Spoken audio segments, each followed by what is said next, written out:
Një peshk ton prej 200 kg i kapur në brigjet e Jonit në Vlorë tashmë ndodhet në tryezën e restorantit Spaghetti dhe Fish Koloseu, pra 21 dhjetorit në Tiranë, duke joshur klientët për një eksperiencë ndryshe në shijet e tyre. Ne kemi marrë një peshk ton, ky është një peshk pëndverdh që është kapur në ujërat tona në Vlorë, rreth orës 5 të mëngjesit.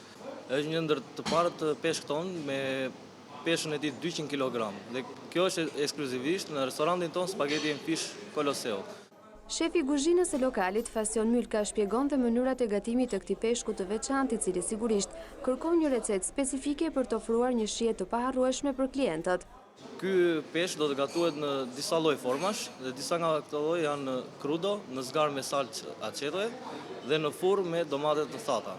Ju mirëpresim ta shijoni këtë peshk ton në restorantin ton Spaghetti and Fish Koloseu, duke shijuar me shumëllëshmërinë e verave tona. E teksa kuzhinierët nisën punën për të shërbyer menun speciale, restoranti premton se kjo nuk do të jetë hera e fundit që ofron surpriza të tilla.